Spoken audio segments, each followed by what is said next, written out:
আচ্ছা, আমরা গত ক্লাসে ছিলাম কম্পিটেন্সি স্ট্যান্ডার্ড অর্থাৎ সিএস এর ভেতরে ছিলাম। আমার কথা শোনা যাচ্ছে কিনা? জি, জি, শোনা যায়। ক্লিয়ার আছে। ওকে, ঠিক আছে। আমার সাথে কথা বলবেন সবাই। হ্যাঁ, জি স্যার, সমস্যা স্যার। ওকে, আমার সাথে সবাই কথা বলবেন, গল্প করবেন, তাহলে আমাদের সেশনটা আরো সুন্দর হবে। ঠিক আছে। তো আমরা গতদিন ছিলাম সিএস এর ভিতরে, কম্পিটেন্সি স্ট্যান্ডার্ডের ভিতরে। আমরা জেনেছিলাম যে কম্পিটেন্সি স্ট্যান্ডার্ডের কম্পোনেন্ট 8টা, কেউ কেউ 9টাও পড়েছেন, পড়বেন 9টা, সমস্যা নেই। তো এগুলা কি মুখস্থ করে ফেলেছেন সবাই? Unit code and title, unit descriptor, nominal hour, element of competency. জি স্যার, মুখস্থ ভেরি জি গুড। স্যার। জি তো স্যার। ওকে, তো আমরা আজকে সিএস বুঝবো এবং এগুলা সম্পর্কে জানবো। তো আমরা একটু সিএস এ চলে যাই। আমরা সরাসরি গতদিন যেখানে ছিলাম, আমরা গতদিন ইউনিট কোড অ্যান্ড টাইটেল সম্পর্কে আলোচনা করেছিলাম। তো এই সিএসটা বোঝার আগে আমি আবার একটু পূর্বের ক্লাসে চলে যাই। একটু পূর্বের ক্লাসে এই যে আমরা গত সেশনে একটা জিনিস জেনেছিলাম, জব, টাস্ক আর টাস্ক এলিমেন্ট। তো আমরা আজকে সিএস এর সাথে এই জব, টাস্ক আর টাস্ক এলিমেন্ট এটা মেলাবো। জব হলো পুরো একটা কাজ, টাস্ক হলো ওই কাজের ক্ষুদ্র ক্ষুদ্র অংশ বা পার্ট, আর টাস্ক এলিমেন্ট হলো ওই পার্টটাকে ভাঙলে যে আরো ছোট ছোট ক্ষুদ্র ক্ষুদ্র অংশ পাওয়া যায়, যেটাকে আর ভাঙা যায় না, সেটা হলো টাস্ক এলিমেন্ট। তো আমরা আমাদের সিএস এর সাথে এই জবটা মিলাবো, যে জব, টাস্ক আর টাস্ক এলিমেন্ট মেলে কিনা। তো এই যে পুরো যে জায়গাটা, install install and configure application and utility software, এটা একটা একটা unit of competency. IT support service level 3 একটা ইউনিট অফ কম্পিটেন্সি। এই যে পুরোটা, এইটা একটা জব। আমরা এখন সিএস এর সাথে মিলিয়ে দেখছি, দেখেন এই যে এটা হলো একটা জব। আর এই যে এলিমেন্ট অফ কম্পিটেন্সি, এর ভিতরে এই যে এলিমেন্ট গুলো আছে, এগুলা হলো এক একটা টাস্ক। এগুলো এক একটা টাস্ক। আর এই এক একটা টাস্কের আন্ডারে, যেমন প্রিপেয়ার ফর ইনস্টলেশন অ্যান্ড কনফিগারের আন্ডারে এই যে যে পয়েন্টগুলো আছে, এগুলা হলো টাস্ক এলিমেন্ট। তাহলে এইটা হলো পুরো একটা জব, এগুলা হলো টাস্ক, আর এইখানে যেগুলো আছে এগুলা হলো টাস্ক এলিমেন্ট। আমরা কিন্তু আমাদের সিএস এর সাথে এই জব, টাস্ক এবং টাস্ক এলিমেন্ট মিলিয়ে নিতে পারি। এবার আমরা চলে যাচ্ছি সিএস এ। তো গতদিন আমরা জেনেছিলাম যে ইউনিট কোড অ্যান্ড টাইটেল কি জিনিস। তো আমরা জানতে পেরেছিলাম যে ইউনিট কোড অ্যান্ড টাইটেল দ্বারা আইডেন্টিফাই করা হয় ইউনিট অফ কম্পিটেন্সের ইউনিটটা, সেক্টরটা, অকুপেশন, সিরিয়াল, লেভেল এবং ভার্সন। এগুলো আমরা আইডেন্টিফাই করতে পারি ইউনিট কোড অ্যান্ড টাইটেলের মাধ্যমে। এরপর আছে ইউনিট ডেসক্রিপ্টর। ইউনিট ডেসক্রিপ্টর কি জিনিস, কেউ একটু আমাকে বলতে পারবেন বা একটু শেয়ার করবেন কিনা আমার সাথে? স্যার, ইউনিটের ইউনিট মধ্যে ডেসক্রিপ্টর হলো স্যার আমাদের এই ইউনিটটা কোন বিষয়ে, কোন কোন এলিমেন্ট গুলো নিয়ে গঠিত তার একটা সংক্ষিপ্ত বিবরণ আকারে এখানে উল্লেখ করা থাকে স্যার। দারুণ, আর কেউ? Sir, a short summary of what the unit teaches. বাহ, ভেরি গুড। তাহলে আমরা ইউনিট কোড অ্যান্ড টাইটেলে, আমরা যদি আমাদের কোশ্চেনে আসতো যে ইউনিট কোড অ্যান্ড টাইটেল কি, তাহলে আমরা বলতাম যে unit code and title is identifying unit, sector, occupation, serial, level and version.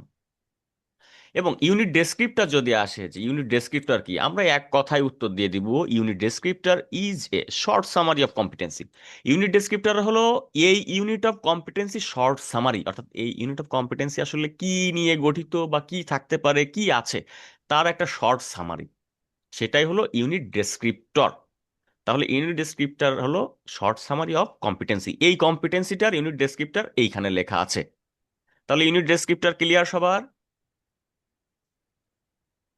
G sir. ওকে। এরপর আছে নমিনাল আওয়ার্স। নমিনাল আওয়ার্সটা হলো যে এই ইউনিট অফ কম্পিটেন্সিটা কমপ্লিট করতে কত ঘন্টা সময় লাগবে, সেটাই হলো নমিনাল আওয়ার্স। এই ইউনিট অফ কম্পিটেন্সিটা কমপ্লিট হতে কত ঘন্টা সময় লাগবে, যদি আমি ট্রেনিং করাই তাহলে ট্রেনিং করাইতে কত ঘন্টা সময় লাগবে, কিংবা আমি যদি কাজটা করি, কোন একটা কাজ করছি, সেই কাজটা কমপ্লিট করতে তার একটা নমিনাল আওয়ার থাকে। সেই নমিনাল আওয়ার বলতে বোঝায় যে এই টাস্কটা বা এই ইউনিট অফ কম্পিটেন্সিটা কমপ্লিট করতে কত সময় প্রয়োজন, সেটাই হলো নমিনাল আওয়ার্স। এরপর আছে element of competency. Element of competency বা এটাকে টাস্ক বলা হয়, হ্যাঁ, এটাকে টাস্ক বলা হয় বা এলিমেন্ট বলা হয়। তো আমরা এলিমেন্ট অফ কম্পিটেন্সি, এলিমেন্ট মানে সাধারণত আমরা বুঝি basic building block of unit of কম্পিটেন্সির বেসিক বিল্ডিং ব্লক হলো এলিমেন্ট। তো এই এলিমেন্টের আন্ডারে দেখেন এই যে অপশনগুলো আছে 1 2 3 4, এগুলাই হলো এলিমেন্ট বা টাস্ক। এই এলিমেন্টের আন্ডারে এর ভিতরে যেগুলো আছে সেগুলাকে বলা হয় পারফরমেন্স ক্রাইটেরিয়া। এলিমেন্ট অফ কম্পিটেন্সিও একটা কম্পোনেন্ট, পারফরমেন্স ক্রাইটেরিয়াও একটা কম্পোনেন্ট। এলিমেন্ট হলো ইউনিট অফ কম্পিটেন্সির টাস্কগুলা, যে একটু আগে আমরা জব দেখেছিলাম, জবের ভিতরে একটা ছোট ছোট কাজগুলা ছিল টাস্ক। তাহলে এই ইউনিট অফ কম্পিটেন্সির যে ছোট ছোট কাজগুলো আছে সেই কাজগুলাই হলো এলিমেন্ট। আর এই ছোট ছোট কাজগুলা কমপ্লিট করতে কিভাবে করতে হয়, কোন কোন স্ট্যান্ডার্ডে করতে হয়, কি কি পরিমাণ নিতে হয়, সেইগুলা হলো এই পারফরমেন্স ক্রাইটেরিয়া। সবাই বুঝতে পেরেছি? Clear. স্যার। ওকে, জি এবার স্যার। দেখেন পারফরমেন্স ক্রাইটেরিয়া কি জিনিস। এখানে আছে পারফরমেন্স ক্রাইটেরিয়া, দেওয়ার পরে এই যে 1.1 1.2 1.3 প্রত্যেকের সিএসএ কিন্তু এইরকমই দেওয়া আছে। হ্যাঁ, তো এই যে 1.1 1.2 1.3 এগুলাকে বলা হয় পারফরমেন্স ক্রাইটেরিয়া। পারফরমেন্স ক্রাইটেরিয়া কি জিনিস? কোনো একটা কাজ বা কোনো একটা জব ইন্ডাস্ট্রি স্ট্যান্ডার্ড অনুযায়ী সঠিকভাবে করার জন্য যে স্ট্যান্ডার্ড বা ক্লায়েন্ট রিকোয়ারমেন্ট বা যে প্রসিডিউর ফলো করা হয় সেটাই হলো পারফরমেন্স ক্রাইটেরিয়া। পারফরমেন্স ক্রাইটেরিয়া কি জিনিস? মানে কোনো একটা কাজ ইন্ডাস্ট্রি স্ট্যান্ডার্ড অনুযায়ী, আমাদের যত কাজ থাকবে যত জব থাকবে সবকিছু ইন্ডাস্ট্রি স্ট্যান্ডার্ড অনুযায়ী হতে হবে। আর ইন্ডাস্ট্রি স্ট্যান্ডার্ড অনুযায়ী কোনো একটা কাজ করার জন্য আমাদের যে ক্লায়েন্ট রিকোয়ারমেন্ট, ক্লায়েন্টের একটা রিকোয়ারমেন্ট থাকে যে আপনি এইভাবে কাজ করবেন, বা একটা প্রসিডিউর আছে কাজের, বা একটা স্ট্যান্ডার্ড মেইনটেইন করে করতে হয়, সেইটাই হলো পারফরমেন্স ক্রাইটেরিয়া। এগুলো এক একটা পারফরমেন্স ক্রাইটেরিয়া। এখানে 1.1 1.2 1.3 এগুলো হলো এক একটা পারফরমেন্স ক্রাইটেরিয়া। এরপর আছে range of variable. Range of ভেরিয়েবলটা জানার জন্য আমরা আগে একটু পারফরমেন্স ক্রাইটেরিয়াটা ফলো করি। পারফরমেন্স ক্রাইটেরিয়ার ভিতরে আপনারা সব সময় দেখবেন যে কিছু কিছু জায়গায় এই রকম নিচে দাগ দেওয়া আছে, কিছু কিছু ওয়ার্ডের নিচে বা কিছু কিছু সেন্টেন্সের নিচে এরকম একটা দাগ দেওয়া আছে, এটাকে বলে আন্ডারলাইন করা। তো আমাদের এখানে অ্যাপ্লিকেশন সফটওয়্যারের নিচে দাগ দেওয়া আছে বা আন্ডারলাইন করা আছে, আর ইউটিলিটি সফটওয়্যারের নিচে আন্ডারলাইন করা আছে। পারফরমেন্স ক্রাইটেরিয়ার ভিতরে যদি কোনোটার নিচে দাগ দেওয়া থাকে তাহলে সেটাকে বলে রেঞ্জ অফ ভেরিয়েবল। সেটাকে কি বলে? রেঞ্জ অফ ভেরিয়েবল বা রেঞ্জ অফ স্টেটমেন্ট, আমাদের পরবর্তী কম্পোনেন্ট রেঞ্জ অফ ভেরিয়েবল বা রেঞ্জ অফ স্টেটমেন্ট। এটার মানে হলো এই যে এটার নিচে দাগ দেওয়া আছে, এটার মানে হলো রেঞ্জ অফ ভেরিয়েবলের ভিতরে এই সম্পর্কে বিস্তারিত আরো বর্ণনা করা আছে। যেটার যেটার নিচে দেখবেন দাগ দেওয়া আছে পারফরমেন্স ক্রাইটেরিয়ার ভিতরে, সেইটার জন্য একটু নিচে চলে আসবেন, আসার পরে রেঞ্জ অফ ভেরিয়েবলের ভিতরে ঢুকবেন, দেখবেন যে সেইটা সম্পর্কে বিস্তারিত আরো বর্ণনা করা আছে। যেমন আমাদের এইখানে অ্যাপ্লিকেশন সফটওয়্যারের নিচে দাগ দেওয়া আছে, তাহলে আমরা নিচে রেঞ্জ অফ ভেরিয়েবলের ভিতরে আসলে কিন্তু পেয়ে যাচ্ছে যে অ্যাপ্লিকেশন সফটওয়্যার এবং অ্যাপ্লিকেশন সফটওয়্যারের আন্ডারে কি কি সফটওয়্যার আছে সেটা। তাহলে আমরা কোনো পারফরমেন্স ক্রাইটেরিয়ার নিচে যদি দাগ দেখি তাহলে বুঝে নেব যে এর সম্পর্কে বিস্তারিত রেঞ্জ অফ ভেরিয়েবলের ভিতরে আরো অনেক বর্ণনা করা আছে। যেমন ইউটিলিটি সফটওয়্যারের নিচেও দাগ দেওয়া আছে, তাহলে আমরা নিচে আসলে কিন্তু এই যে ইউটিলিটি সফটওয়্যারটাও পেয়ে যাব। ক্লিয়ার সবাই? জি স্যার। জি আচ্ছা, স্যার। রেঞ্জ অফ ভেরিয়েবল মানে সাধারণত আমরা কনটেক্স অ্যান্ড কন্ডিশন, এটা বোঝানো হয়। Context and condition of assessment work environment, এটা লিখে রাখবেন সবাই। রেঞ্জ অফ ভেরিয়েবল আসলেই বা রেঞ্জ অফ ভেরিয়েবলের কোনো কোশ্চেন আসলে জাস্ট এইটুকু লিখে দেবেন, context and condition of assessment work environment, এটাই হলো রেঞ্জ অফ ভেরিয়েবল। কিছু কিছু শর্টকাট কমান্ড বা কিছু কিছু কি পয়েন্ট আছে যেটা মুখস্থ করে ফেলবেন, এটার ভাঙার জন্য বা এটার মানে খুঁজতে যাবেন না। ঠিক তেমন রেঞ্জ অফ ভেরিয়েবলে আমরা কনটেক্সট অ্যান্ড কন্ডিশন, এটা মাস্ট বি মাথায় রাখবেন যে context and condition range of variable. এরপর যদি আমরা চলে যাই তাহলে আছে এভিডেন্স গাইড, হলো আর একটা কম্পোনেন্ট। এভিডেন্স গাইড, তো এভিডেন্স গাইড কি জিনিস কেউ যদি আমাকে একটু শেয়ার করতেন। স্যার সংজ্ঞা পারি? হ্যাঁ, অবশ্যই সংজ্ঞা দিবেন। Evidence guide is a guideline for an assessor to conduct assessment as per industry standard. বাহ, ভেরি গুড। আচ্ছা, এভিডেন্স গাইড, এটা জানার জন্য মনে করেন এভিডেন্স, এভিডেন্স মানে কি? প্রমাণপত্র। এভিডেন্স প্রমাণপত্র। প্রমাণপত্র। আর গাইড, আমরা বলি না গাইড করো ওকে, যেমন আমরা কোথাও নির্দেশনা। ট্যুরে গেলে সাথে নির্দেশনা। গাইড যাই। হ্যাঁ, তো এভিডেন্স জি, গাইডটা কি নির্দেশনা। জিনিস আমরা একটু বুঝি। এভিডেন্স গাইড হলো একটা চেক লিস্ট বা নির্দেশিকা। এভিডেন্স গাইড হলো একটা চেক লিস্ট বা নির্দেশিকা, যার ভিতরে লেখা থাকে বা যেটা অ্যাসেসরকে বলে দেয় যে আপনি কিভাবে অ্যাসেসমেন্ট সেন্টারে প্রমাণপত্র সংগ্রহ করবেন বা এভিডেন্স কালেক্ট করবেন। যে আপনি যাদের এভিডেন্স কালেক্ট করছেন বা ওই যে শিক্ষার্থীর এভিডেন্স কালেক্ট করছেন, ওই শিক্ষার্থী আসলেই নির্দিষ্ট স্কিল, নলেজ, অ্যাটিটিউড অর্জন করেছে কিনা। তাহলে এভিডেন্স গাইড হলো একটা চেকলিস্ট বা নির্দেশিকা, যেটা অ্যাসেসরকে সাহায্য করে কি জন্য? এভিডেন্স কালেক্ট করার জন্য, যে ট্রেনি বা স্টুডেন্ট সঠিকভাবে নলেজ, স্কিল, অ্যাটিটিউড বা স্কিল এবং জ্ঞান অর্জন করেছে কিনা। সবাই বুঝতে পেরেছি নাকি আমি আরেকবার বলবো? বুঝাইছে? স্যার হ্যাঁ, ঠিক আরেকবার আছে। রিপিট করেন। বুঝতে পারিনি, আরেকবার। এভিডেন্স গাইডস হচ্ছে যে জি স্যার। নির্দেশিকা জি, জি বলেন। বা চেকলিস্ট। স্যার আরেকবার রিপিট করেন, ওকে, সেটাই বলছি। Evidence guide. আচ্ছা, যেদিন অ্যাসেসমেন্ট নিতে আসে একজন বিজ্ঞ অ্যাসেসর মহোদয়, আমাদের স্কুলে যে অ্যাসেসমেন্ট হয়েছে, আমরা স্কুলে চলে যাই। আমরা স্কুলে যখন অ্যাসেসমেন্ট নিতে যাব বা অ্যাসেসমেন্ট আমরা যেটা দিয়েছি, তখন একজন অ্যাসেসর এসে আমাদেরকে অ্যাসেসমেন্ট নিয়েছে, তাই না? অ্যাসেসমেন্ট নেওয়ার পরে সে আমাদের বিভিন্নভাবে জাজমেন্ট করেছে। সর্বপ্রথম আমাদেরকে রিটেন টেস্ট দিয়েছে, আমরা রিটেন টেস্ট দিয়েছি। তারপরে আমাদের ডেমনস্ট্রেশন নিছে, তারপর ওরাল টেস্ট নিছে, সবগুলা কিন্তু সে এভিডেন্স আকারে কালেক্ট করছে। আমরা যে কাজগুলা করছি এগুলা সে এভিডেন্স আকারে সংগ্রহ করছে। রিটেনের জন্য এভিডেন্স আকারে সংগ্রহ করছে, ডেমনস্ট্রেশনের জন্য এভিডেন্স আকারে, সবগুলো এভিডেন্স আকারে সংগ্রহ করছে যেন প্রমাণপত্র হিসেবে রাখতে পারে এবং পরবর্তীতে জমা দিতে পারে। তো অ্যাসেসমেন্ট সেন্টারে এভিডেন্স গাইডটা হলো একটা চেকলিস্ট বা নির্দেশিকা বা নির্দেশনা, যেটা একজন অ্যাসেসরকে সাহায্য করে। কিভাবে সাহায্য করে? যে সে কিভাবে এভিডেন্স গুলা কালেক্ট করবে। সে যে অ্যাসেসমেন্ট নিতে গেছে, অ্যাসেসমেন্ট নেওয়ার সময়, প্রপার জাজমেন্টের জন্য হ্যাঁ, assessment, স্যার। প্রপার জাজমেন্টের জন্য সে এভিডেন্স গুলা কিভাবে কালেক্ট করবে, এবং এই এভিডেন্স কালেক্ট করার মাধ্যমে যাচাই করা যাবে যে আমি যার এভিডেন্স কালেক্ট করছি সে আসলে নলেজ, স্কিল এবং অ্যাটিটিউড অর্জন করেছে কিনা। জাজমেন্ট তো তার পরে যেয়ে দিবে, তাই না? তো এভিডেন্স কালেক্ট করার প্রসেস, এবং এটা হলো একটা চেক লিস্ট যেটা অ্যাসেসরকে সাহায্য করে এভিডেন্স কালেক্ট করার জন্য, সেটাই হলো এভিডেন্স গাইড। ওকে স্যার, ডান। আচ্ছা, এভিডেন্স গাইডের আবার কম্পোনেন্ট আছে 7টা। এভিডেন্স গাইডের কম্পোনেন্ট আছে কয়টা? 7টা। আচ্ছা। এই 7টা সম্পর্কে আমরা একটু জেনে নিব এখন, হালকা হালকা করে, অল্প অল্প। এভিডেন্স গাইডের যে 7টা কম্পোনেন্ট আছে এটা কিন্তু প্রত্যেকের মুখস্থ করে ফেলা লাগবে। এভিডেন্স গাইডের যে 7টা কম্পোনেন্ট আছে সেটা কিন্তু মুখস্থ করে ফেলা লাগবে।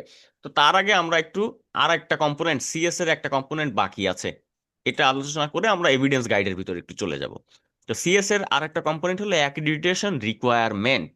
এটা কি জিনিস? কেউ একটু যদি আমাকে বলতেন যতটুকু জানেন। আসলে আপনারা যদি ভুল বলেন লজ্জার কিছু নেই, তাই না? আমরা তো শেয়ার এইটা করে করে, আমি আপনি একটা, দুজন, আপনারা সবাই মিলে মিশে একটা আলোচনার মাধ্যমে একটা সমাধানে আসবো এবং সবাই মিলেমিশে শিখবো। স্যার accreditation মানে requirements হলো the rules হয় training providers must follow to ensure good quality training. হুম, আর কেউ একটু বাংলায় বলেন, কেউ বুঝিয়ে। এইটা হচ্ছে স্যার মানে একজনকে যে সার্টিফাইড করবে তার যে মানে প্রয়োজনগুলা এইটাই বুঝাই, মানে সার্টিফাইড করার প্রয়োজনীয়তা। আচ্ছা, আমরা আগে জানি অ্যাক্রিডিটেশন মানে কি। অ্যাক্রিডিটেশন মানে সাধারণত আমরা কি বুঝি? অনুমোদন জাতীয় কিছু বুঝি। রিকোয়ারমেন্ট মানে জি। তার জন্য কি কি রিকোয়ারমেন্ট বা কি কি প্রসিডিউর ফলো করতে হবে। অ্যাক্রিডিটেশন রিকোয়ারমেন্ট মানে হলো কোনো প্রতিষ্ঠান বা প্রশিক্ষণ কোর্স, সরকারি বা কোনো অথরিটি, যেমন এনএসডি একটা অথরিটি, তাদের অনুমোদন পাওয়ার জন্য যে সকল শর্ত পূরণ করে। অ্যাক্রিডিটেশন রিকোয়ারমেন্ট হলো কোনো প্রতিষ্ঠান বা কোনো প্রশিক্ষণ কোর্সও হতে পারে, তারা সরকারি কিংবা কোনো যে কোনো অথরিটির আন্ডারে একটা অনুমোদন নিতে চায়, এবং সেই অনুমোদন নেওয়ার জন্য যে যে শর্তগুলা তাদের পূরণ করা লাগে সেটাই হলো অ্যাক্রিডিটেশন রিকোয়ারমেন্ট। ক্লিয়ার? জি স্যার, বুঝতে পারছি। ওকে, জি স্যার। এবার আমরা চলে যাই একটু এভিডেন্স গাইডের ভিতরে। এভিডেন্স গাইডের যে কম্পোনেন্ট আছে, 7টা কম্পোনেন্ট আছে এভিডেন্স গাইডের। এই 7টা কম্পোনেন্ট কিন্তু প্রত্যেকের একেবারেই খুব ভালো করে মুখস্থ করে ফেলা লাগবে, এবং প্রত্যেকটা কম্পোনেন্টের কোনটার কি কাজ এটা মোটামুটি বুঝলেই হবে। তবে 2-3টা কম্পোনেন্ট আছে যেটা আমাদের খুব ভালো করে বুঝতে হবে। তবে এভিডেন্স গাইডের কম্পোনেন্ট যে 7টা, এটা জন্য আমরা সবাই ভালো করে মুখস্থ করে ফেলি। তো এভিডেন্স গাইডের যে কম্পোনেন্টগুলো আছে তার ভিতরে আছে critical aspect of competency, আন্ডারপিনিং knowledge, underpinning skill, এরপরে আন্ডারপিনিং রিকোয়ার্ড অ্যাটিটিউড আছে, তারপর আছে resource implication, method of assessment এবং কনটেক্সট অফ অ্যাসেসমেন্ট। তো এই যে 7টা পয়েন্ট আছে এর ভিতর প্রথম যেটা আছে সেটা হলো ক্রিটিক্যাল অ্যাসপেক্ট অফ কম্পিটেন্সি। এটার মানে হলো মাস্ট ডু, অবশ্যই করতে হবে, ক্যান নট বি মিসড, মানে কোনোভাবে মিস করা যাবে না। ক্রিটিক্যাল অ্যাসপেক্ট অফ কম্পিটেন্সি সাধারণত critical aspect of competency is combine এই আন্ডারপিনিং নলেজ, আন্ডারপিনিং স্কিল আর রিকোয়ার্ড অ্যাটিটিউড। এই 3টা মিলাইলে হয় হচ্ছে ক্রিটিক্যাল অ্যাসপেক্ট অফ কম্পিটেন্সি, যেটা অবশ্যই করতে হবে, কোনোভাবে মিস করা যাবে না। তাহলে আমরা এতটুকু বুঝলে হচ্ছে ক্রিটিক্যাল অ্যাসপেক্ট অফ কম্পিটেন্সি হলো যেটা কোনোভাবে মিস করা যাবে না, অবশ্যই করতে হবে, can not be miss, must do. এবং স্যার, আপনি কি সিভিল থেকে দেখাচ্ছেন? হ্যাঁ, আমি সিবিএলএম থেকে দেখাচ্ছি। এটা আসলে ওই ইয়াতে কত আমি নাম্বার উঠাইনি। পেজ? আমি সিবিএলএম থেকেই দেখাচ্ছি। এটা হচ্ছে 33 নাম্বার পেজ। 33। জি, বুঝছেন না? আচ্ছা সিবিএল না, এটা হচ্ছে সিএস থেকে দেখাচ্ছি। হ্যাঁ, প্রতিটা সিএস এর নিচে দেখেন এভিডেন্স গাইড আছে, প্রতিটা ইউনিট অফ কম্পিটেন্সি। সিবিএলএম থাকে না, আমি সিএস থেকে দেখাচ্ছি। হ্যাঁ, সিএস ওকে এর। স্যার, বুঝতে পারছি। ঠিক জি আছে স্যার, সিভিএলএম আপনাদের। আসলে এইভাবে নাই হ্যাঁ হ্যাঁ তো। হ্যাঁ, সিবিএলএম এ সিএস আছে। আসলে এইভাবে নাই বললে ভুল, এগুলো আছে সিবিএলএম এ আছে। 1 নাম্বার সিবিএলএম এ পেয়ে যাবেন, কিন্তু একটু ছোট করে ঘরের ভিতরে লেখা আছে, দেখবেন কম্পিটেন্সি স্ট্যান্ডার্ড পরেই এইটা দেওয়া আছে। জি হ্যাঁ, স্যার। কিন্তু ওখান থেকে আমি এইভাবে সিলেকশন করতে পারবো না, যার জন্য আমি আর কি এই সিএস টা ওপেন করে দেখাচ্ছি। সরাসরি সিএস এ চলে এসেছি, কারণ আমরা সিএস নিয়ে আলোচনা করছি আজকে। তো সিবিএলএম এর ভিতরে সিএস এর এরকম একটা ছবি দেওয়া আছে, এই জন্য সিবিএলএম থেকে আজকে দেখাচ্ছি না, এই জন্য সরাসরি একবার বাস্তব সিএস এ চলে এসেছি। তাহলে critical aspect of okay. Competency, জি অবশ্যই।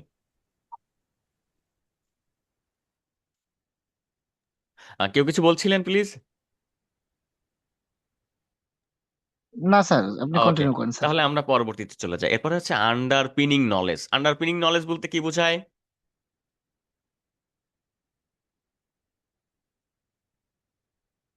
Must know knowledge. Must know knowledge, but very good. আর কেউ?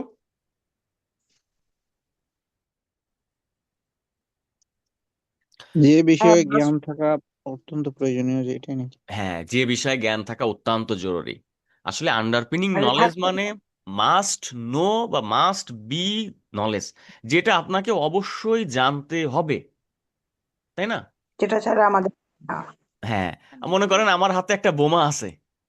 আমার হাতে কি আছে? একটা বোমা আছে। এখন বোমা সম্পর্কে যদি আমি না জানি আর হাত থেকে দিলাম ফেলাইয়ে, তাইলে তো আমি কি হয়ে যাব? বাস্ট হয়ে উড়ে চলে যাব। সুতরাং বোমা সম্পর্কে আমাকে অবশ্যই কি হবে? জানতে হবে।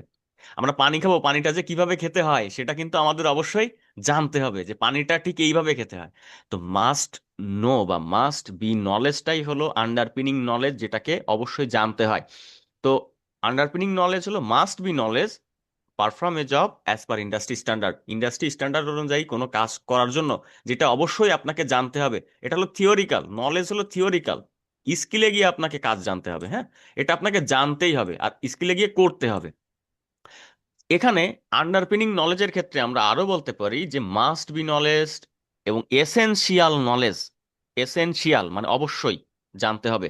এবং আরো একটা ইয়ে আছে, সেটা হলো প্রিরিজিকুইট নলেজ। প্রিরিজিকুইট নলেজ, প্রিরিজিকুইট নলেজ বলতে বোঝায় মানে পূর্বে থেকে জানতে হবে। প্রি মানে পূর্বে, পূর্বে থেকে পূর্বের আপনাকে, অভিজ্ঞতা। হ্যাঁ পূর্বে থেকে অবশ্যই জানতে হবে। আবার আরপিএল মনে করবেন না যে পূর্বের অভিজ্ঞতা, মানে মনে করেন পানি খেতে হবে, পানি খেতে গেলে পানিটা কিভাবে খেতে হয় সেটা কিন্তু আপনাকে পূর্বে থেকে জানতে হবে।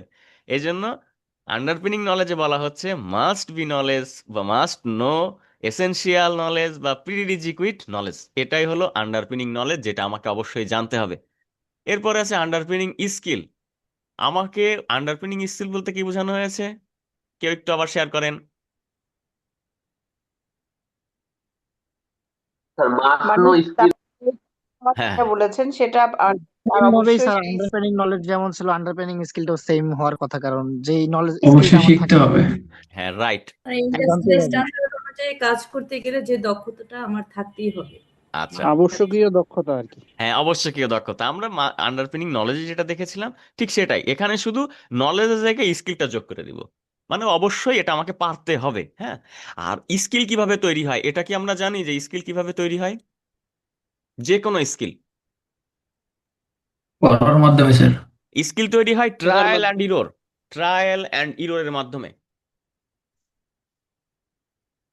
যদি কখনো কোনো কোশ্চেনে চলে আসে যে স্কিল কিভাবে হয়, আপনারা লিখে দেবেন ট্রায়াল অ্যান্ড ইরর। স্কিল তৈরি হয় ট্রায়াল অ্যান্ড ইররের ভিতরে। এরপরে আছে রিকোয়ারিড অ্যাটিটিউড। এটা একটু শেয়ার করেন আমার সাথে সবাই।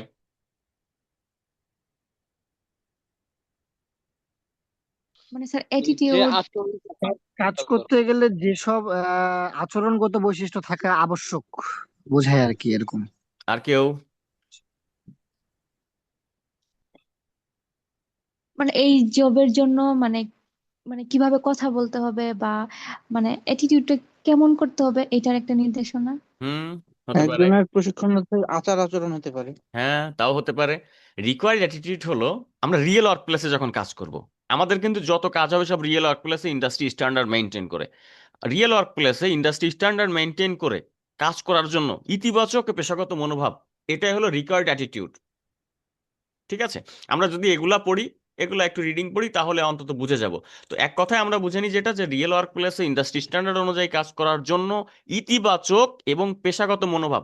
অ্যাটিটিউড যখনই আসবে তখন কিন্তু ইতিবাচক হবে, কখনো নেতিবাচক হবে না। মানে অ্যাটিটিউড সবসময় পজিটিভ হতে হবে, নেগেটিভ অ্যাটিটিউড কিন্তু হবে না। আমাদের কাজের ক্ষেত্রে সবসময় পজিটিভিটি অ্যাটিটিউড হতে হবে।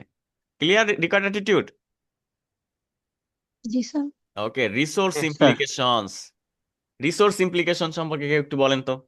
এই পাশে কিন্তু সব লেখাই আছে, এই যে এগুলো দেখলেই তো বোঝা যাচ্ছে। প্রশ্ন কিন্তু সহজ হয়ে যাচ্ছে। মানে একটা সেশনে প্রয়োজনীয় যে টুলস ম্যাটেরিয়ালস গুলো লাগে হ্যাঁ, সেটাই তো মনে দারুণ। হয়। আর কেউ?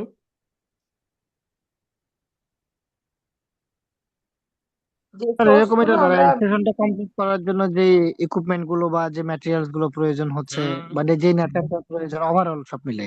হ্যাঁ, রাইট। আচ্ছা, রিসোর্স বলতে বোঝায়, মনে করেন যে আমরা যে এই যে কাজটা করব, এই ইউনিট অফ কম্পিটেন্সি বা এভিডেন্স গাইডের এটা একটা রিসোর্স ইমপ্লিকেশন। এভিডেন্স কালেক্ট করার জন্য কিংবা এই ইউনিট অফ কম্পিটেন্সি কমপ্লিট করার জন্য কি কি রিসোর্স আসলে দরকার আছে। তো রিসোর্স ইমপ্লিকেশন সাধারণত বোঝায় বোঝায় যে কি কি রিসোর্স দরকার। যেমন টুলস দরকার, ইকুইপমেন্ট দরকার, সফটওয়্যার দরকার, ফ্যাসিলিটি দরকার, তাই না? লার্নিং ম্যানুয়াল দরকার। ঠিক আছে, তো এই রিসোর্স, ওভারঅল সবকিছু। হ্যাঁ, ওভারঅল সবকিছু, অর্থাৎ টুলস, ইকুইপমেন্ট, সফটওয়্যার, ফ্যাসিলিটি। এখানে টুলস ইকুইপমেন্ট সবারই দরকার। সফটওয়্যার, ফ্যাসিলিটিস, এই যে ল্যাপটপ, নোটবুক দরকার এই সেক্টরের জন্য, আইটি সাপোর্টের জন্য। যখন সেটা সুইং মেশিনে চলে যাবে তখন তাদের সেলাই মেশিন দরকার হবে এখানে। ঠিক আছে, এইটাই হলো রিসোর্স ইমপ্লিকেশন, টুলস, ইকুইপমেন্ট, এরপরে যে যে জিনিসপত্র প্রয়োজন সেটা। এরপর মেথড অফ অ্যাসেসমেন্ট, এই যে এভিডেন্স গাইডের একটা অংশ মেথড অফ অ্যাসেসমেন্ট। অর্থাৎ যখন অ্যাসেসমেন্ট চলবে বা আপনি অ্যাসেসমেন্ট নিচ্ছেন, তখন কোন কোন মেথডে আপনি অ্যাসেসমেন্টটা কন্ডাক্ট করবেন। তো এখানে তিনটা মেথড দেওয়া আছে কন্ডাক্ট করার উদাহরণস্বরূপ। যে তিনটা মেথড আছে, তিনটা মেথডই আর কি হ্যাঁ, স্যার। তিনটা মেথড, কিন্তু আরো আছে। এইটাই। হ্যাঁ, জি কিন্তু স্যার, আমরা তিনটা মেথড সাধারণত বেশি ব্যবহার করি। তো এটা উদাহরণ হিসেবে আপনাদের ব্যবহার করি। মেথড যদি আসে অ্যাসেসমেন্টের মেথড, তাহলে আপনারা তিনটা মেথড উল্লেখ করে দিবেন রিটেন, ডেমনস্ট্রেশন, ওরাল কোশ্চেনিং। এরপরে আছে কনটেক্সট অফ অ্যাসেসমেন্ট। এটা একটু কেউ শেয়ার করতেন যদি। স্যার অ্যাসেসমেন্টটা যেখানে হবে আমাদের সেই ইনস্টিটিউটটাকে আর কি এনএসডি এর সার্টিফাইড হতে হবে। হ্যাঁ, রাইট, এনএসডি অর্থাৎ সার্টিফাইড অ্যাপ্রুভ হতে আছে হবে। কিনা নাই, সমস্ত শর্ত সাপেক্ষ ঠিক আছে কিনা নাই, এনএসডি এর সাথে তাদের যে কন্ডিশন গুলো ছিল, যে টার্মস গুলো ছিল, সেগুলো ঠিক আছে কিনা নাই। হ্যাঁ, সেগুলো ঠিক আছে কিনা। এই দেখেন, সবাই মিলে যখন আমরা শেয়ার করে একটা জিনিস কথা বলি বা কোনো কিছু নিয়ে আলোচনা করি, তখন কিন্তু নতুন নতুন কোনো কিছু উঠে আসে। মানে আমাদের সবার ভিতরে জানার ভিতরে কিন্তু অনেক অনেক মানে নতুন নতুন কিছু আছে। আমি যেটা জানি, আপনি অন্য একটা জানেন, সবকিছু মিলায় অবশ্যই স্যার, এক মিশায়। একজনের উপস্থাপন হ্যাঁ, ধরন এক এক রকম। এক এক রকম। আচ্ছা, কনটেক্সট অফ অ্যাসেসমেন্ট হলো সর্বপ্রথম পরিবেশ পরিস্থিতি। মনে করেন যেখানে অ্যাসেসমেন্ট হচ্ছে ওইখানকার পরিবেশ বা পরিস্থিতি, সেটা সিমুলেটেড ওয়ার্ক প্লেসে হচ্ছে নাকি রিয়েল ওয়ার্ক প্লেসে হচ্ছে। কনটেক্সট যখন আসবে তখন সর্বপ্রথম ইনভায়রনমেন্টের কথা চলে আসবে বা পরিবেশ পরিস্থিতির কথা আসবে। পরিবেশ পরিস্থিতি শর্ত মেনে অ্যাসেসমেন্ট করতে হবে। এরপরে ওই অ্যাসেসমেন্ট সেন্টারটা সার্টিফাইড কিনা, এনএসডিএ সার্টিফাইড কিনা, এবং যে অ্যাসেসমেন্ট নিতে আসা হচ্ছে বা সার্টিফাইড অ্যাসেসর অ্যাসেসমেন্ট নিচ্ছে কিনা, এটাই হচ্ছে কনটেক্সট অফ অ্যাসেসমেন্ট। অর্থাৎ অ্যাসেসমেন্ট সেন্টারের পরিবেশ পরিস্থিতি, শর্ত এবং সার্টিফাইড অ্যাসেসর দ্বারা অ্যাসেসমেন্ট নিচ্ছে কিনা, এবং এনএসডিএ সার্টিফাইড আছে কিনা বা বোর্ড বা অথরিটি সার্টিফাইড আছে কিনা ওই প্রতিষ্ঠান, সেটাই হলো কনটেক্সট অফ অ্যাসেসমেন্ট। আমরা যখন অ্যাসেসর পার্টের ডেমো দিই তখন সর্বপ্রথম আমাদের কনটেক্সট এবং পারপাস নিয়ে কিন্তু আলোচনা করতে হয়। অ্যাসেসর পার্টের ডেমোর সময় সর্বপ্রথম কনটেক্সট নিয়ে আলোচনা করতে হয়। জি স্যার। ওকে, তাহলে আমরা এভিডেন্স গাইড সম্পর্কেও কিন্তু জেনে নিলাম। তো এখানে এই স্যার পর্যন্ত কারো কনটেক্সট বলবেন স্যার প্লিজ? কনটেক্সট অফ অ্যাসেসমেন্টটা, আচ্ছা, জি স্যার। কনটেক্সট অফ অ্যাসেসমেন্ট যখনই আসবে তখন আপনারা সর্বপ্রথম ধরে নেবেন অ্যাসেসমেন্ট সেন্টারের ইনভায়রনমেন্টটা আগে, পরিবেশ। একটা অ্যাসেসমেন্ট সেন্টারের একটা পরিবেশ আছে এবং একটা অ্যাসেসমেন্ট হতে গেলে কিছু শর্ত থাকে যে এই শর্ত ছাড়া কিন্তু এই পরিবেশে অ্যাসেসমেন্ট কন্ডাক্ট হবে না। তো কনটেক্সট অফ অ্যাসেসমেন্ট বলতে ট্রেনিং সেন্টার বা অ্যাসেসমেন্ট সেন্টারের শর্তগুলা, বা সিমুলেটেড ওয়ার্ক প্লেস হতে পারে, অ্যাসেসমেন্ট সেন্টার হতে পারে, রিয়েল ওয়ার্ক প্লেস হতে পারে, সেখানের যে শর্তগুলো আছে সেটা মিট করেছে কিনা সেটা। এরপর অ্যাসেসমেন্ট যে হবে বা ওই সেন্টারের কোনো বোর্ড বা অথরিটি এর অনুমোদন আছে কিনা, সার্টিফাইড করা আছে কিনা, এবং যে অ্যাসেসমেন্ট নিতে আসছে, হঠাৎ করে তো আপনি আমি গিয়ে অ্যাসেসমেন্ট নিতে পারবো না যদি আপনি সার্টিফাইড অ্যাসেসর না হই। এনএসডিএ থেকে আপনি সার্টিফাইড অ্যাসেসর কিনা, সেটাও কিন্তু কনটেক্সট অফ অ্যাসেসমেন্টের ভিতরে পড়বে। অর্থাৎ অ্যাসেসমেন্ট সেন্টারের বা অ্যাসেসমেন্টের পরিবেশ পরিস্থিতি এবং শর্ত, পাশাপাশি অ্যাসেসমেন্ট সেন্টারটা সার্টিফাইড হতে হবে, অনুমোদন থাকতে হবে, এবং সেখানে সার্টিফাইড অ্যাসেসর দ্বারা অ্যাসেসমেন্ট নিতে হবে। এটাই হলো কনটেক্সট অফ অ্যাসেসমেন্ট।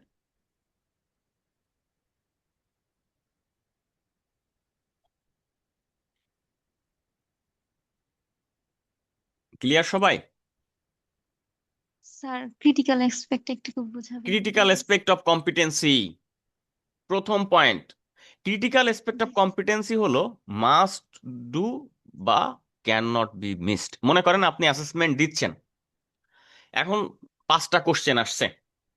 এই 5টা কোশ্চেনের ভিতরে আপনাকে 3টা কোশ্চেন বা 5টাই আপনাকে অবশ্যই পারফর্ম করতে হবে। যদি আপনি পারফর্ম না করতে পারেন বা কোনো একটা যদি মিস করেন, তাহলে কিন্তু ধরে নিতে হবে যে আপনার critical aspect of competency gap আছে। ওই সেক্টর, মানে ওই বিষয়ের উপর হ্যাঁ, নলেজ ওই আছে, বিষয়ের নলেজ উপর কম আছে। আপনার ক্রিটিক্যাল অ্যাসপেক্ট অফ কম্পিটেন্সি কম আছে। অর্থাৎ ক্রিটিক্যাল অ্যাসপেক্ট অফ কম্পিটেন্সি হলো মাস্ট ডু, আপনাকে অবশ্যই করতে হবে যে বিষয়টা, সেই বিষয়টা আপনাকে অবশ্যই পারফর্ম করতে হবে, কোনোভাবেই মিস করা যাবে না।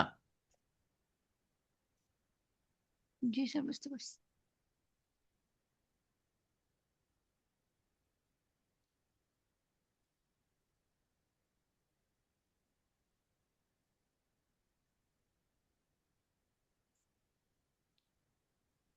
আচ্ছা, আমরা আরেকটু পূর্বের অবস্থানে চলে যাই। আমরা আহ, পূর্বের একটু ডাইমেনশনে একটু চলে যাই। এরপরে আজকের ক্লাস শেষ করে দিব, আরেকটা বিষয়ে একটু আলোচনা করে ওই ক্লাসটা আমরা পরবর্তী সেশনে কন্ডাক্ট করব আর কি। এবং স্যার সেখান থেকে এভিডেন্স গাইডের একটা প্রশ্ন ছিল, সেটা হচ্ছে এভিডেন্স গাইডটা যে কেমন হওয়া উচিত, যে অথেন্টিক, ভ্যালিড, ওই জিনিসগুলো যদি একটু বুঝাই দিতেন। আচ্ছা আচ্ছা, ওগুলো আমাদের আসলে নেক্সট যখন আসবে তখন আমরা ওটা বুঝে নিব। হ্যাঁ, rules of evidence,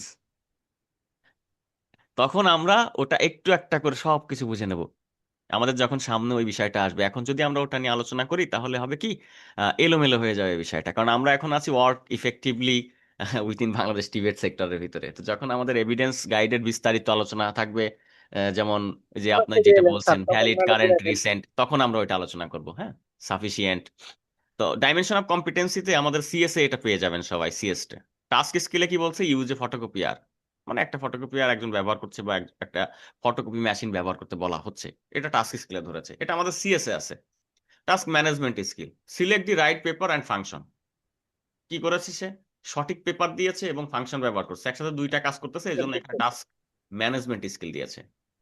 contingency management skill দিয়েছে এখানে, ক্লিয়ার পেপার জ্যাম, অর্থাৎ সে প্রিন্ট করতে করতে পেপার জ্যাম হয়েছে, তার কারণে সে পেপার জ্যামটা ক্লিয়ার করে ফেলছে বা ঠিক করে ফেলছে বা ঠিক করতেছে, তার জন্য এটাকে কন্টিনজেন্সি ম্যানেজমেন্ট স্কিল দেওয়া হয়েছে।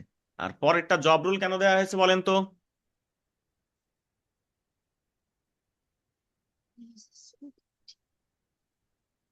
স্যার এই যে চাহিদা অনুযায়ী স্যার প্রিন্ট করছে, চাহিদা অনুযায়ী, রিকোয়ারমেন্ট অনুযায়ী সে রাইট, প্রিন্ট করছে। চাহিদা অনুযায়ী টিম মেম্বারের সাথে প্রিন্ট করছে। এমনও হতে পারে যে একটা জি, অফিস ওই প্রিন্টার একটা, কিন্তু টিম মেম্বার অনেকজন।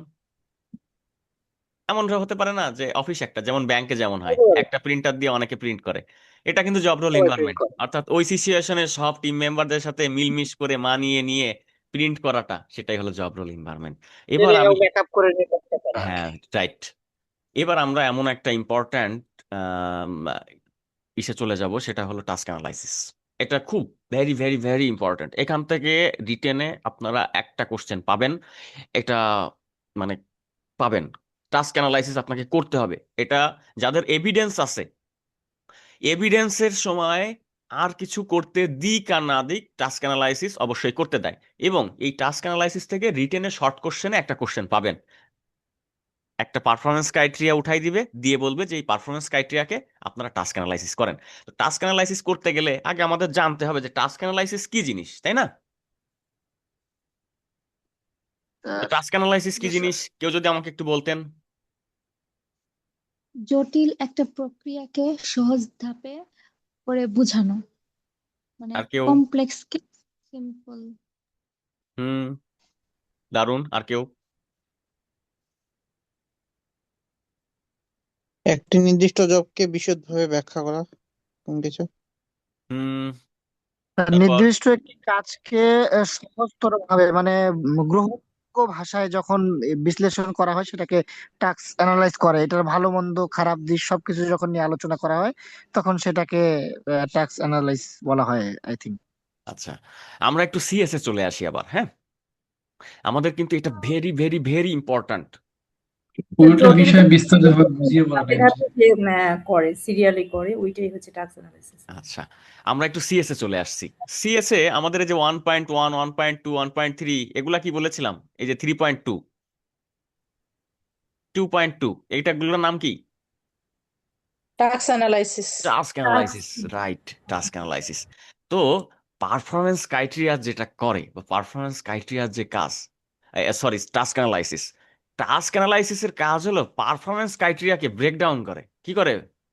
ব্রেকডাউন করে, মানে ভেঙে ফেলে, করে একটা নলেজ, স্কিল আর ভেঙে ফেলা। অ্যাটিটিউডে বিভক্ত করে। টাস্ক অ্যানালাইসিস কি করে? আমাদের সিএসএস যে পারফরমেন্স ক্রাইটেরিয়া গুলো আছে, এই যে পারফরমেন্স ক্রাইটেরিয়া, এই পারফরমেন্স ক্রাইটেরিয়া গুলাকে সে ব্রেকডাউন বা ভেঙে ফেলে, ভেঙে নলেজ, স্কিল এবং অ্যাটিটিউডে বিভক্ত করে ফেলে। একটা নলেজে সাজায়, একটা স্কিলে সাজায়, একটা অ্যাটিটিউডে সাজায়। তাহলে টাস্ক অ্যানালাইসিস কি জিনিস আমরা বলতে পারি যে টাস্ক অ্যানালাইসিস হলো একটা প্রসেস, যে প্রসেসের মাধ্যমে পারফরমেন্স ক্রাইটেরিয়াকে ভেঙে নলেজ, স্কিল এবং অ্যাটিটিউডে আলাদা করে ফেলে। ক্লিয়ার? জি স্যার। আচ্ছা, এইবার এই টাস্ক অ্যানালাইসিস শিখবো আমরা, কারণ আমাদের রিটেনে একটা কোশ্চেন এখানে আসবে, এবং এই টাস্ক অ্যানালাইসিসের আরো বিস্তারিত, টাস্ক অ্যানালাইসিস এভিডেন্সের একটা পার্ট আছে, যেটা পরবর্তীতে সামনে এভিডেন্সের ক্লাসে এটা করানো হবে। হ্যাঁ, আমাদের বিজ্ঞ যে ম্যাডামরা আছেন, ম্যাডামরা হয়তো বা এভিডেন্স করাবে, আমি থাকবো বা আমিও করাতে পারি। তখন আপনারা টাস্ক অ্যানালাইসিসের আরো গভীরে যাবেন। কিন্তু রিটেনের উত্তর দেওয়ার জন্য, যেহেতু আমরা আগে রিটেনে আছি, রিটেনে যদি টাস্ক অ্যানালাইসিস আসে, রিটেনের কোশ্চেনের উত্তর দেওয়ার জন্য আমরা এখন টাস্ক অ্যানালাইসিস শিখব। এখন টাস্ক অ্যানালাইসিসটা আমাদের সময়ও কম আছে, মাত্র 3 মিনিট 40 সেকেন্ড আছে। আমি কি আরেকবার লিংক দিব কিনা সবাইকে? জি স্যার। আচ্ছা, তাহলে আজকে আমরা দুইটা সেশনে স্যার দেন ভাগ লিঙ্ক করছি। দেন আমাকে link দেন। দুইটা সেশন ভাগ করছি আজকে। এটা হলো ফার্স্ট সেশন, আর সেকেন্ড সেশনটা হলো ওটা আমি 3 নাম্বার ক্লাস হিসেবে পোস্ট করে দিব। ঠিক আছে? পরবর্তী সেশন যেটা নিব এখন, সেটা আমি 3 নাম্বার ক্লাস হিসেবে পোস্ট করে দেবো, যদিও আজকে একদিনে দুইটা নিচ্ছি আমি। তো আমি সবাইকে নতুন লিঙ্ক দিচ্ছি, সবাই জয়েন করবেন। লিঙ্ক দিতে হয়তো বা 2-3 মিনিট দেরি হতে পারে, কারণ এই ভিডিওটা কনভার্ট হবে, তো যার জন্য। তো এটা আমাদের খুবই ইম্পর্ট্যান্ট, টাস্ক অ্যানালাইসিসটা ইম্পর্ট্যান্ট, কারণ এখান থেকে আমি আশা করছি ইনশাআল্লাহ একটা মার্ক আপনারা কনফার্ম পেয়ে যাবেন, কারণ রিটেন কোশ্চেনে টাস্ক অ্যানালাইসিস করতে হয় এবং আমরা এমন একটা প্রসেসে টাস্ক অ্যানালাইসিস শিখবো যেই কোশ্চেনই আসুক না কেন আমাদের 1 মার্ক কোনোভাবে হাতছাড়া হবে না। যেমন ডাইমেনশন অফ কম্পিটেন্সি থেকে 2 মার্ক আমরা নিশ্চিত পেয়ে যাবো ইনশাআল্লাহ, ঠিক তেমন টাস্ক অ্যানালাইসিস থেকেও আমরা 1 মার্ক নিশ্চিত পেয়ে যাব। এরকম কিছু কিছু পার্ট আছে, কিছু কিছু কি ফিচার্স আছে, কিছু কিছু জায়গা আছে যেখান থেকে মাস্ট বি কোশ্চেন আসে। এই বিষয়গুলো কিন্তু আমরা বেশি বেশি গুরুত্ব দিব। তো আমি সবাইকে নতুন লিঙ্ক দিচ্ছি, সবাই একটু কষ্ট করে জয়েন করবেন। ধন্যবাদ।